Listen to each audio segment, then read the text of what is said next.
নামাজ ঠিক, সব ঠিক। নামাজে গোলমাল, সব জায়গায় গোলমাল। নামাজে ভেজাল, সব জায়গায় আপনার ভেজাল। সেই জন্য সর্বপ্রথম কাল হাসরের মাঠে, কিয়ামতের মাঠে আল্লাহ তাআলা নামাজের হিসাব নেবেন বান্দার কাছ থেকে। নামাজ যদি সঠিকভাবে আদায় করে তাহলে সে তার বাকির হিসাব নিকাশ তার জন্য সহজ হয়ে যাবে ভাইয়ের আমার। সেই জন্যই আল্লাহ রাব্বুল আলামিন সূরাতুল বাকারা 3 নম্বর আয়াতে আল্লাহ বলেন, আল্লাযীনা ইউমিনুনা বিল গায়বি ওয়া ইউকিমুনাস সালাতা ওয়া মিম্মা রাযাকনাহুম ইউনফিকুন। আল্লাযীনা ইউমিনুনা, যারা ঈমান আনে, বিল গায়বি, অদৃশ্য বিষয়ের প্রতি, যারা যা দেখা যায় না অদৃশ্য বিষয় যারা ঈমান আনয়ন করে। আল্লাযীনা ইউমিনুনা বিল গায়বি, ঈমান আনার পরে তাদের কাজ কি? ওয়া ইউকিমুনাস সালাহ, তারা নামাজ কায়েম করে, নামাজ প্রতিষ্ঠা করে। নামাজ তারা প্রতিষ্ঠা করে, নামাজ তারা কায়েম করে। পর আল্লাহ বলেন, ওয়া মিম্মা রাযাকনাহুম ইউনফিকুন, আমি আল্লাহ তাদেরকে যে জীবিকা দিয়েছি, যে রিজিক দিয়েছি, তা থেকে তারা গ্রহণ করে এবং আল্লাহ রাস্তায় ব্যয় করে। সুবহানাল্লাহ বলেন। প্রিয় ভাইরা আমার, আল্লাহ রাব্বুল আলামিন সূরাতুল বাকারা 153 নম্বর আয়াতে আল্লাহ বলতেছেন, আকিমুস সালাতা ওয়া আতুজ যাকাতা ওয়ারকাউ মা'আর রাকিঈন। আকিমুস সালাতা, তোমরা নামাজ কায়েম করো, নামাজ প্রতিষ্ঠা করো। আল্লাহ যত জায়গায় আপনি নামাজের কথা বলছেন তত জায়গায় সাথে সাথে যাকাতের কথা আল্লাহ উল্লেখ করেছেন। কায়েম কি? নামাজ যে আল্লাহ বলছেন কায়েম করো, প্রতিষ্ঠা করো, শুধু কি নিজে পড়লে এটাকেও কায়েম বলা হয় না। কায়েম শব্দের অর্থ হলো প্রতিষ্ঠা করা। নিজেও পড়বে, নিজের পরিবারকে পড়াবে, সন্তানদেরকে নামাজ পড়াবে এবং তার সমাজ, পুরা ওয়ার্ড, ইউনিয়ন, উপজেলা, জেলা এবং আপনার ডিস্ট্রিক্ট লেভেল পর্যন্ত, আপনার বিভাগীয় পর্যন্ত, তারা পুরা গোটা বাংলাদেশে নয়, সারা পৃথিবীতে, তামাম পৃথিবী জমিনে নামাজকে তোমরা প্রতিষ্ঠা করো, কায়েম করো। রাষ্ট্রীয়ভাবে নামাজ যদি কায়েম করা হতো, রাষ্ট্রীয়ভাবে, আমাদের বাংলাদেশের সিস্টেম নাই। সৌদি আরবে, আরব কান্ট্রিতে আছে, এক ওয়াক্ত নামাজ যদি না পড়ে পুলিশে দৌড়ে নিয়া মানে আরো 100 রাকাত নামাজ পড়াইব, পড়ে এটাও তার শাস্তি। এরপরে তাকে ছাড়বে, নামাজ পড়ো না। সৌদি আরবের আজান দেওয়ার সাথে সাথে দোকানপাট বন্ধ হয়ে যায়। কোনো দোকানদার, ব্যবসায়ী যারা আছে, যদি সেই নামাজের সময় যদি নামাজে না যায়, দোকানপাট যদি বন্ধ না করে, শাস্তি কি? শাস্তি হলো তাকে আপনার যা নামাজ, এই 100 ওয়াক্ত নামাজ তারা পড়ায় তারপরে ছাড়বে। কিন্তু ইমামদের মতানক্য আছে। আমাদের ইমামদের ব্যাপারে বলা হয়েছে যে নামাজ না পড়া হয়, 1 ওয়াক্ত নামাজ না পড়ার কারণে 3 দিন জেলখানায় রাখো। কয়দিন? 3 দিন জেলখানায় রাখার জন্য বলা হয়েছে 1 ওয়াক্ত নামাজ না পড়ার কারণে। আমার বাংলাদেশে তো এটা সিস্টেম নাই। 1 ওয়াক্ত নামাজ না, জীবনে 50 বছর চলে যায়, 40 বছর চলে যায়, কেউ নামাজও পড়ে না, পশ্চিম দিকে সেজদাও দেয় না। ওই মানুষটারা দইরা কোনোদিনই জেলখানাতে পড়া হয় নাই। জেলখানায় নেই ভালো ভালো মানুষ, আমলদারি মানুষ, বড় বড় হুজুররা জেলখানা।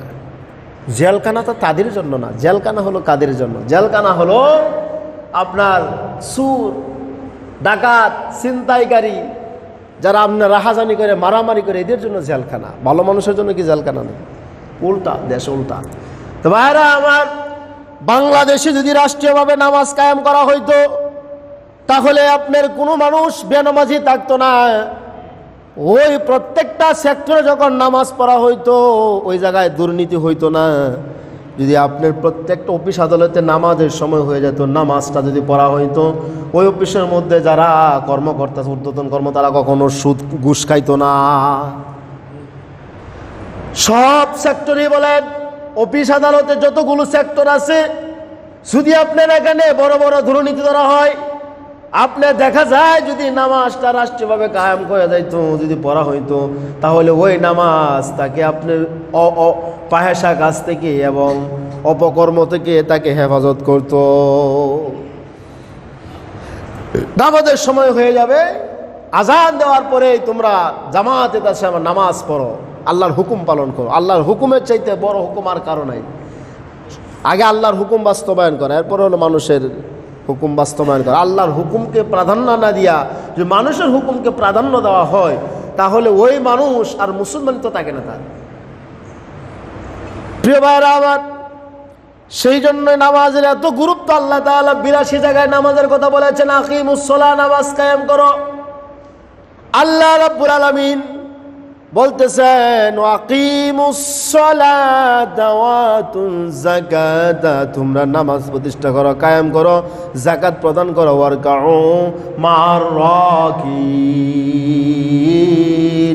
রুকুকারীদের সাথে তোমরা রুকু করো, যারা সেজদা অবনত করে তাদের সাথে অবনত হও। প্রিয় মুসল্লি ভাইরা আমার, আল্লাহ রাব্বুল আলামিন আরেক জায়গায় বলেন, قد أفلح المؤمنون الذين هم في صلاتهم خاشعون। قد অবশ্যই আফলাহাল মুমিনুন, আল্লাহ বলতেছেন মুমিন তারা, সফল কাম তারা, আল্লাযীনা হুম ফি সলাতিহিম খাশিউন, যে মানুষগুলো আপনার নামাজ পড়ে বিনয়ভাবে, নম্রভাবে, ভদ্রভাবে, নামাজের মধ্যে তাড়াহুড়া করে না, নামাজের মধ্যে গাফিলতি করে, অলসতা করে না, আল্লাহ বলছেন তারাই হচ্ছেন সফল কাম। সুবহানাল্লাহ বলেন। নামাজে আইসায় তাড়াহুড়া করে না, যাওয়ার জন্য পাগল হয়ে যায় না।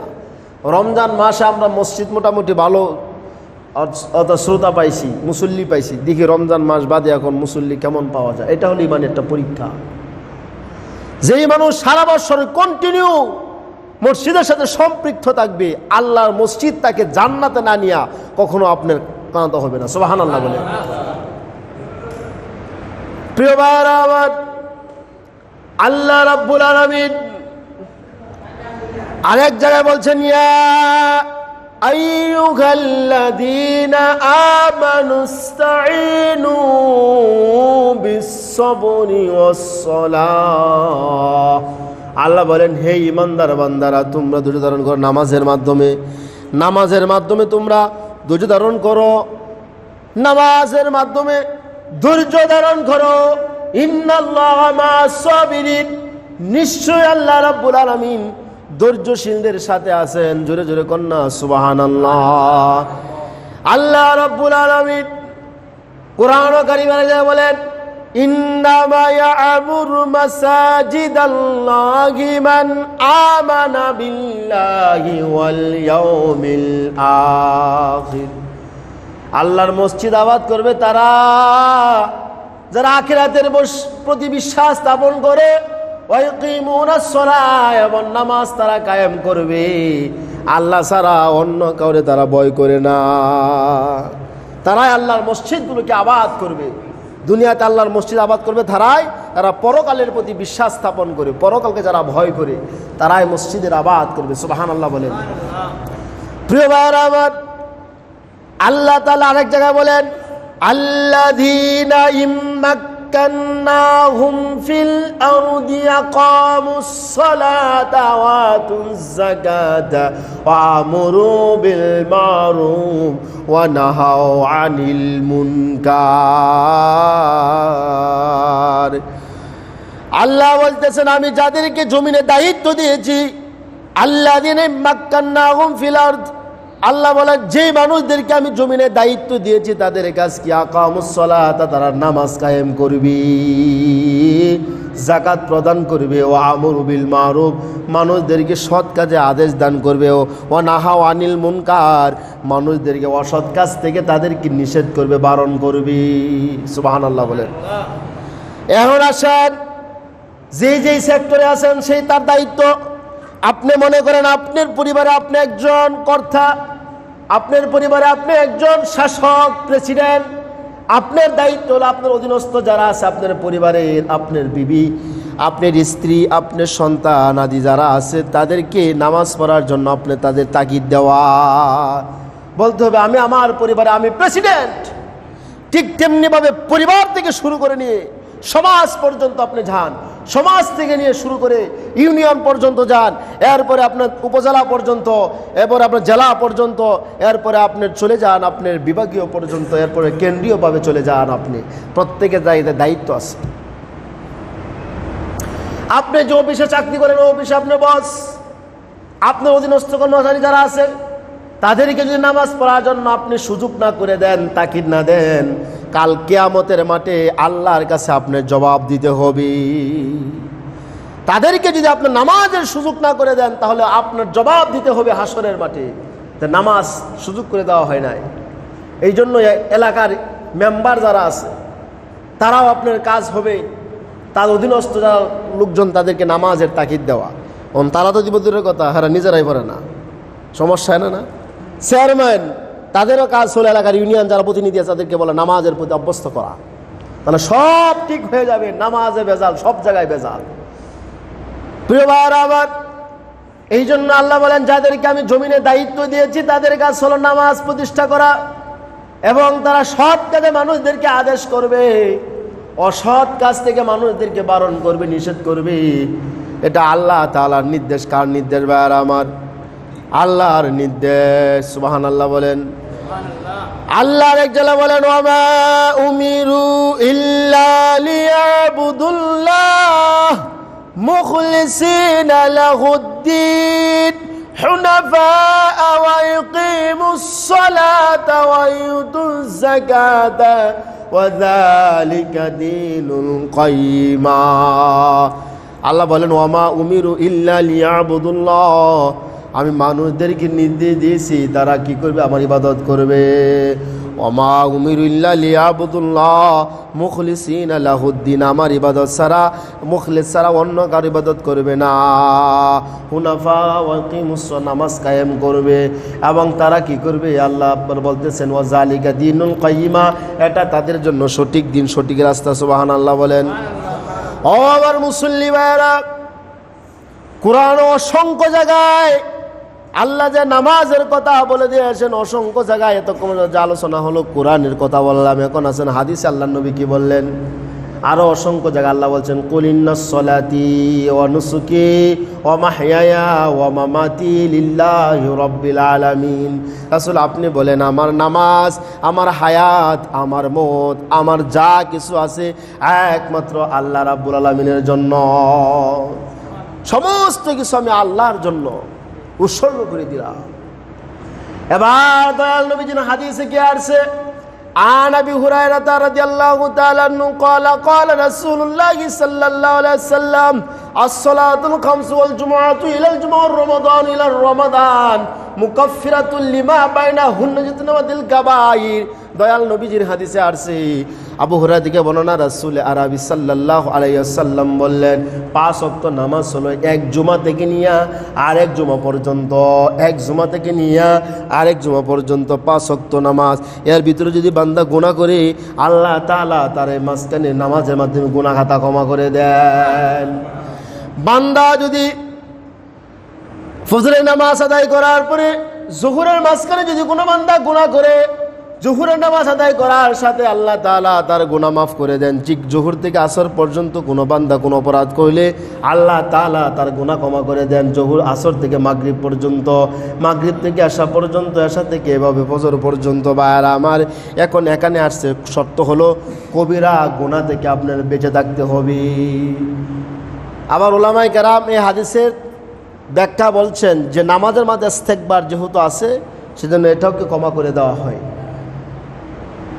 এখান থেকে আপনার মুকাফফিরাতুল লিমা বাইনা হুন্নাতুল কাবায়ের মাঝখানে যা আছে আল্লাহ তাআলা তার গুনাহকে ক্ষমা করে দেন। ঠিক জুমার নামাজে যখন বান্দা চলে আসে, এই জুমার নামাজ যখন আদায় করে আল্লাহ তাআলা ওই বান্দার গুনাহ ক্ষমা করে দেন। সুবহানাল্লাহ বলে। প্রিয় ভাইরা আমার, عن أبي هريرة رضي الله تعالى عنه قال قال رسول الله صلى الله عليه وسلم আর আইতুম লাউ আন্না নাহরান বিবাহাদিকুম ইয়াক্তাসিলু ফি কুল্লি ইয়াউমিন হাল ইয়াবকা মিন দারনি শাইউন ক্বালু লা ইয়াবকা মিন দারনিহি শাইউন ফাযালিকা মিসলুস সালাতি খামসি ইয়ামহুল্লাহু বিহিন্নাল খাতায়া রাওয়াহুল বুখারী ওয়া মুসলিম।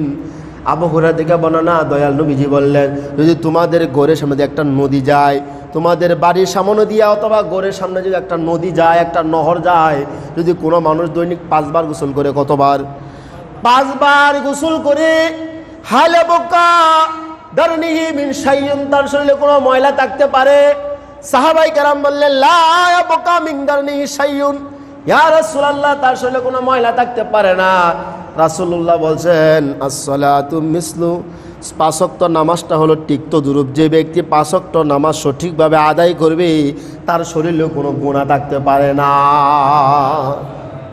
প্রিয় ভাইরা আমার, হযরতে আবু যর গিফারি বললেন, আমি আল্লাহ নবীর সাথে শীতকালীন সময় আমি সফরে বাইর হলাম। রাসূলুল্লাহ একটা গাছের মধ্যে ধরে ঝাঁকি দিলেন। ঝাঁকি দেওয়ার পরে শীতকালে তো এমনি পাতা বেশি করে ঝরে, ঝাঁকি দেওয়ার পরে পাতা আরো বেশি বেশি ঝরতে শুরু করলো। আল্লাহ নবী আবু যর গিফারিরা বললেন, আবু যর গিফারি, এই যে দেখো গাছের পাতা যেমনি ভাবে ঝরতেছে, যেমনি ভাবে ঝরে, ঠিক মান্দা যদি 5 ওয়াক্ত নামাজ সঠিকভাবে আদায় করি, এই গাছের পাতার মতো আল্লাহ তাআলা তার গুনাহগুলো সেইভাবে ঝরে দেন। সুবহানাল্লাহ। আন আমর ইবনে শুআইবিন আন আবিহি আন জাদ্দিহি قال رسول الله صلى الله عليه وسلم مروا أولادكم بالصلاة وهم أبناء 7 سنين واضربوهم عليها وهم أبناء 10 سنين وفرقوا في المضاجع। আদাহু আবু দাউদ। আমর ইবনে শুআইবিন তিনি তার পিতা থেকে, তিনি তার দাদা থেকে হাদিসটা বর্ণনা করলেন। রাসূলুল্লাহ সাল্লাল্লাহু আলাইহি সাল্লাম বলেন, মুরু আওলাদাকুম বিসসালাহ, তোমরা তোমাদের সন্তানদেরকে নামাজ পড়ার জন্য নির্দেশ দাও। কখন থেকে নির্দেশ দিবা? ওয়াহুম আবনাউ 7 সিনিন, যখন তাদের 7 বৎসর হয়ে যায়, সন্তানদের ছেলে হোক আর মেয়ে হোক, যখন 7 বৎসর বয়স হয়ে যাবে, তখন তুমি নামাজ পড়ার জন্য তাকে কি নির্দেশ দাও, আদেশ দাও। রাসূলুল্লাহ হাদিস ভাই, এই জন্য ছেলেদেরকে মসজিদে নিয়ে আসা, ছোট বাচ্চাদেরকে। আমরা অনেক মুসল্লির বিরক্ত বোধ করি, হ্যাঁ, বাচ্চাকে মসজিদে নিয়ে আসছো, লাফালাফি করে নামাজ পড়ে না, সেই ওরা ছোট মানুষ, ফেরেশতাদেরকে যদি নামাজের অভ্যস্ত এখন না করেন, তাহলে কখনো মসজিদের দিকে আর আসবে না, ফিরে পশ্চিম দিকে সাজা দিবে না, নাস্তিক হবে। মুসলমানদের সন্তানদেরকে আপনার নামাজে ছোট থাকতে অভ্যস্ত করা, আল্লাহ রাসূলের হাদিস এটা। 7 বছর বয়স হয়ে গেলে তাকে নামাজে তাকিদ দেওয়ার আগে থেকে নামাজে নিয়ে আসা, ঠিক আছে। আমাদের বাংলাদেশে এই সমস্যা, নামাজের অর্থাৎ শিশু বাচ্চারা আসলে আমরা অনেকে সহ্য করতে পারি না। বাফে নামাজ পড়ে না, ফুতায় উঠছে মসজিদ, এরকম বলে না। বাহিরের কান্ট্রিতে দেখবেন আপনার বাচ্চারা সামনে দিয়ে দৌড়াদৌড়ি করে, মুসলিম কান্ট্রিতে অনেক দৌড়াদৌড়ি করে, এরপর তারা বিরক্ত বোধ করে না, ডিগবাজি খেলে দেখবেন অনেক সময় ভিডিওতে। আমার বাংলাদেশের অবস্থান কোন পর্যায়ে, এই জন্যই তো মুসল্লি মানে মসজিদ ফাঁকা থাকে। আপনি আসছেন, আপনার সন্তান যদি তাকে সাইডটা দেখেন বাইরে ঘুরতেছে, শ্বাসতলা আড্ডা মারতেছে, নাহলে আপনার এই যে বিভিন্ন জায়গায় আপনার গল্প গুজব করতেছে, মসজিদে আসে না। টাকা পড়ছেন তো আপনি নামাজ পড়বেন, এইভাবেই সমস্যা। এই জন্য আপনি আসবেন, আপনার পরিবার যারা আপনার পুরুষ মানুষ আছে তাদেরকে ধরে নামাজে মসজিদে নিয়ে আসবেন। হ্যাঁ চলো, আজান হয়ে গেছে, মসজিদে চলো। তাহলে কি সংসারে শান্তি ফিরে আসবে না? আদব কায়দা শিখবে সেখান থেকেই। মসজিদে যে আমরা আলোচনা করি, আমরা জুমার নামাজে যা কথাগুলো বলি ইসলামের, এখানে আপনি যদি অনেক সময় শুনবেন না, কিন্তু বাচ্চারা ভালো করে শুনে বুঝে, 2-1টা কথা যদি সে আমল করে, সেটাই আপনার জন্য কামিয়াব হয়ে যাবে। সুবহানাল্লাহ বলেন। প্রিয় ভাইরা আমার, এই জন্য আল্লাহর নবী পরে বললেন, আর যখন তাদের বয়স 7 বৎসরের পরে 10 বৎসর পরিণত হয়, তখন তাদের বিছানাকে পৃথক করে দাও। আর তোমার সন্তান তোমার একসাথে থাকবে না, আলাদা বিছানা করে দাও, আলাদা বিছানা সে থাকবে। রাসূলুল্লাহর হাদিস, আলাদা বিছানা ব্যবস্থা করে দাও। কারণ হলো এরপরে যখন সে আস্তে আস্তে যখন আপনার প্রাপ্তবয়স্ক হতে থাকে, তখন শরীরের বিভিন্ন ধরনের চাহিদা থাকে। সেই জন্য রাসূলুল্লাহ বলেছেন তাকে কি করে, বিছানা আলাদা করে দাও। প্রিয় ভাইরা আমার, নামাজ কত বড় গুরুত্বপূর্ণ বিষয় মুসলমানদের জন্য। রাসূলুল্লাহ বলেছেন, মান তারাকা সালাতান মুতাআম্মিদান ফাকাদ কাফারা, যে ব্যক্তি ইচ্ছাকৃতভাবে নামাজ ছেড়ে দিল, সেজন্য কাফের হয়ে গেল। নাউজুবিল্লাহ বলেন। এই হাদিসের মুহাদ্দিসিনে কেরাম ব্যাখ্যায় করেছেন, যদি কোনো মানুষ অলসতা সহিত শয়তানের দুকায় নামাজ পড়ে না, আসে না, আসেন এরকম মুসলমান অলসতার সহিত দুকায় আসে না, কিন্তু অস্বীকার করে না নামাজ নাই এমন না। যদি কেউ অস্বীকার করে যে নামাজ কি, নামাজ কি, নামাজ বলতে কিছুই না, কিসের নামাজ, তাহলে ওই মানুষ আর মুসলমান থাকে না, সে কাফের। সে মুসলমানিত্ব তার থাকবে না, সে কাফের হয়ে যাবে। প্রিয় ভাইরা আমার, মান আকামাস সালাতা ফাকাদ আকামাদ-দ্বীন ওয়া মান হাদামাস সালাতা ফাকাদ হাদামাদ-দ্বীন। যে ব্যক্তি নামাজ কায়েম করলো, দ্বীনকে কায়েম করলো, যে ব্যক্তি নামাজ ছেড়ে দিল, দ্বীনকে ধ্বংস করে দিল। কোন নাউজুবিল্লাহ। নামাজ এত জরুরি মুসলমানদের জন্য। আপনার ইমানের উপরে দায়িত্ব। মুসলমান এবং কাফেরের মধ্যে পার্থক্য হলো নামাজ। কাফেররা নামাজ পড়ে না, মুসলমানের সন্তানরা নামাজ পড়বে। নামাজ কাল হাসরের মাঠে সর্বপ্রথম বান্দার যে আমলের হিসাব হবে তা হলো নামাজ। নামাজ যদি ঠিকঠাক মতন আপনার হয়ে যায়, তাহলে আপনি অন্য জায়গার ভিতরে আপনি নাজাত পেয়ে যাবেন, আসান পেয়ে যাবেন। সুবহানাল্লাহ বলে। প্রিয় ভাইরা আমার, নামাজের এই জন্য বলা হয়েছে নামাজ আস-সালাতু মিফতাহুল জান্নাহ। নামাজ হলো মুমিনের জন্য মেরাজ, নামাজ মুমিনের জন্য জান্নাত। জান্নাতে ঢুকতে হলে আপনার নামাজ ব্যতীত কোনো গতি নেই, কোনো উপায় নেই। রাসূলুল্লাহ বলেছেন, যখন মসজিদে আজান হয়ে যাবে, আজান হওয়ার সাথে সাথে তোমরা মসজিদে নামাজ আদায় করার জন্য ছুটে আসবে। দয়াল নবীজি বললেন, কত গুরুত্ব জামাতের কথা বললেন। যদি আমার ইমামতিটা অন্য কারো দিয়ে যায়, আমার ইচ্ছা ছিল কারো ইমামতিটা আমি অন্য কেউ দিয়ে যাই, সেই ইমামতির নামাজ পড়াবে, আমি রাসূলুল্লাহ ওই সমস্ত লোকদের বাড়িঘর পুরে আগুনে পুরে সারকার করে দেই, তারা আজান শোনার পরেও মসজিদে এসে জামাতে নামাজ আদায় করে না। যদি ওই ঘরে মহিলা শিশু সন্তান না থাকতো, তাহলে আমি রাসূলুল্লাহ তাদের ঘর বাড়ি পুরে সারকার করে দিতাম।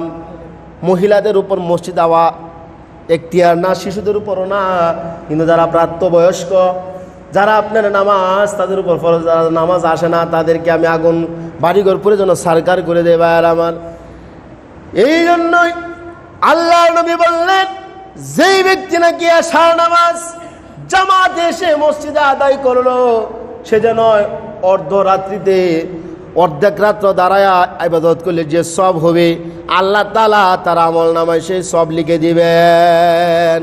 ঠিক তদ্রূপ যে ব্যক্তি ফজরের নামাজ এসে জামাতে আদায় করলো, রাসূলুল্লাহ বলেন, যে ব্যক্তি সারা রাত্র দাঁড়ায় ইবাদত করবে, যেমন সব হবে, আল্লাহ তাআলা এশা এবং ফরজের নামাজ আদায় করার কারণে তারা আমল নামায় সেই সব লিখে দিবেন। সুবহানাল্লাহ বলেন। এই জন্য নামাজ ব্যতিরেকে কোনো সুযোগ নাই পার হয়ে যাওয়ার। আপনি দান শ্রদ্ধা করতেছেন, করেন, কিন্তু আপনার নামাজ পড়তেছেন না, আপনার এই দানের মাধ্যমে আপনার কোনো কাজে আসবে না। অনেকে বলে কি নামাজ না পড়লে কি ইমান ঠিক আছে, ইমান ঠিক আছে বলে, নামাজ পড়লে বলে, না পড়লে বলে ইমান ঠিক আছে। ইমান কি জিনিস হেরেই তো বোঝে না, হেরেই তো বোঝে না ইমান কি জিনিস। নামাজ ছেড়ে দিলে মুসলমান দপ্তর থেকে নাম চলে যায়, কেটে যায়, সে বলে বলে ইমান ঠিক আছে। চিন্তা করছেন, আমাদের কিছু মানে এরকম মানে মূর্খ মানুষ মানে বোঝে না, এরকম কিছু লোক বলে না। কেউ আবার কয়, নামাজ পড়ে তুমি কি করছো? হ্যাঁ, নামাজ পড়ে তুমি কি করেছ? নামাজ পড়ে কিছুই করে নাই। নামাজ যারা পড়বে, আত্মার একটা শান্তি এবং দুনিয়া আখিরাতের মধ্যে কল্যাণ চলে আসবে। সুবহানাল্লাহ বলে। রাসূল বললেন, কাদ আফলাহাল মুমিনুন, সেই মুমিন তো সফল কাম, আল্লাযীনা ফি সলাতিহিম খাশিউন, যে মুমিন, যে মুসলমান অর্থাৎ আপনার বিনয় নম্র সাথে আন্তরিকতার সাথে নামাজ আদায় করে, সেই হচ্ছে সবচেয়ে সফল কাম, সেই হচ্ছে সবচেয়ে কামিয়াব। ভাইয়ারা আমার, দীর্ঘ একটি মাস আমরা রমজানে যেমন নাকি নামাজ আদায় করেছি, তারাবি পড়েছি, বিভিন্ন ইবাদত করেছি, ঠিক এই 11টি মাস রমজান চলে গেছে, 11টি মাসও আমরা যেন 5 ওয়াক্ত নামাজ যে যেখানেই থাকি, যেই মসজিদেই পড়ি, কাশীগঞ্জ থাকেন আর আপনার সম্মগঞ্জ থাকেন আর আপনার ময়মনসিংহে থাকেন, যেখানে নামাজের সময় ওই জায়গায় আপনি নামাজ পড়বেন। এটা হলো আপনার ইমানি দায়িত্ব। আপনার নামাজ ঠিক, আপনার সব জায়গায়। যেই ব্যক্তি নামাজ ছেড়ে দিবে, তার হাসরটা কার সাথে হবে ভাইরা আমার একটু খেয়াল করে শুনুন।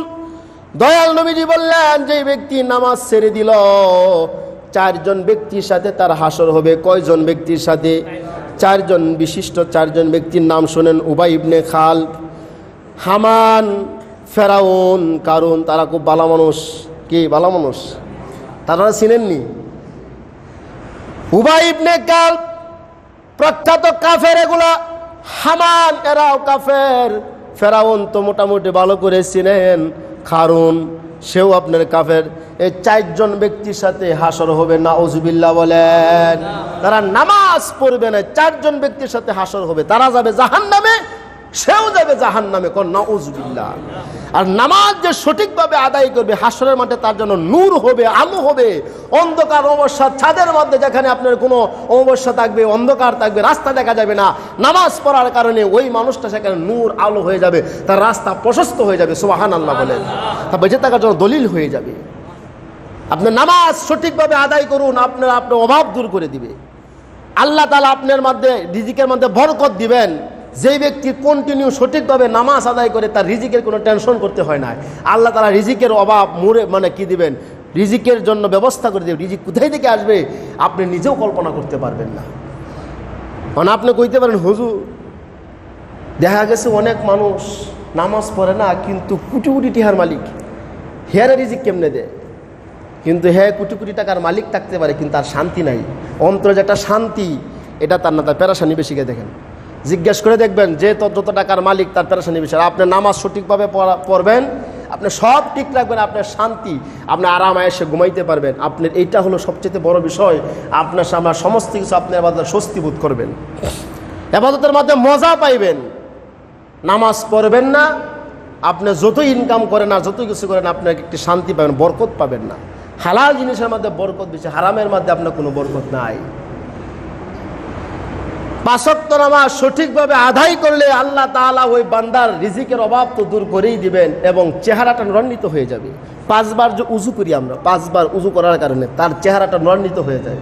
আপনি দেখবেন মাদ্রাসা ছাত্রদের প্রতি খেয়াল করবেন, অথবা যে মানুষটা 5 ওয়াক্ত নামাজ পড়ে, যদিও সে কালো মানুষ হয়, কিন্তু চেহারার মধ্যে একটা নূর থাকে। চেহারার মধ্যে কি একটা নূর থাকে, নূর জমকাইতে থাকে। আমরা বুঝতে পারি অনেকেই যে আল্লাহর নূর তার ভিতরে চমকাইতেছে। সুবহানাল্লাহ কইলেন না? কারণ হলো নামাজ পড়ার কারণে উযু করতে হয়। আপনি যখন হাতগুলো আপনি ধৌত করলেন, আপনার নখের গুণাগুলো ঝরে যায়। উযু করার পানির সাথে সাথে অথবা শেষ বিন্দুর পানির সাথে সাথে তার গুণাগুলো ঝরে যায়। সুবহানাল্লাহ বলেন। ভাইরা আমার, আয়েশা সিদ্দিকা রাদিয়াল্লাহু তাআলা আনহা দয়াল নবীজিকে বললেন, ইয়া রাসূলুল্লাহ, ইয়া হাবিবাল্লাহ, হাসরের মাঠে কোটি কোটি গুণী মানুষ থাকবে, আপনি কিভাবে আপনার উম্মতদেরকে আপনি চিনতে পারবেন? আয়েশাকে যেটা জিজ্ঞেস করলে দয়াল নবীজি বললেন, আয়েশা রে, তুমি মনে করো 1 পাল গোড়া আছে, 1 পাল গোড়ার মধ্যে যদি একটা গোড়ার কপালটা যদি চান কপালে থাকে, গোড়াটা যদি মনে করেন সব গোড়া খালো, একটা গোড়ার কপাল শুধু চান কপালে সাদা, ওই গোড়াটাকে সহজে চিনা যাবে কিনা?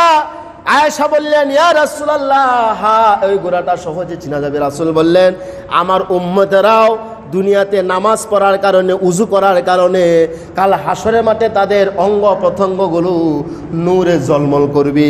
সুবহানাল্লাহ। আমি বুঝতে পারবো রাসূলুল্লাহ এটি আমার উম্মত, আমার উম্মতের অবস্থান হবে, তাদের অঙ্গ প্রত্যঙ্গ নূরে ঝলমল করতে থাকবে। এই জন্যই সর্বাবস্থা উযুর হালতে থাকা, উযু করতে থাকা। উযুর হালতে থাকলে চেহারা একটা হলো গুনাহ ঝরে যায় এবং কি চেহারা নূরান্বিত হয়ে যায়। শয়তান পাকড়াও করতে পারে না, শয়তান আপনার কাছ থেকে দূরে পলায়ন করবে। ভাইরা আমার, সেই জন্য আমরা কিছু কিছু আমল যেগুলো আমরা ধরে রাখতে পারি, গুরুত্বপূর্ণ বিষয়। আমরা সর্বদা হালতে যদি উযু অবস্থায় থাকি, মুসলমানের মৃত্যু কখন আসে বলা যাচ্ছে না। আপনি গাড়িতে রাস্তায় জার্নি করতেছেন, আপনি জানেন না হঠাৎ করে গাড়ি একটা অ্যাক্সিডেন্ট করে মারা গেছে। এরকম বাড়ির ঈদের উপলক্ষে অনেক মানুষ বাড়ির দিকে যাচ্ছে না, রুটে ঘাটে অনেক অ্যাক্সিডেন্ট হচ্ছে। যদি এই অবস্থায় মৃত্যুবরণ হয়ে যায় উযু অবস্থায়, তাহলে বুঝতে হবে যে আল্লাহ তাআলা ওই বান্দাকে শহীদ মর্যাদা দিবেন। সুবহানাল্লাহ।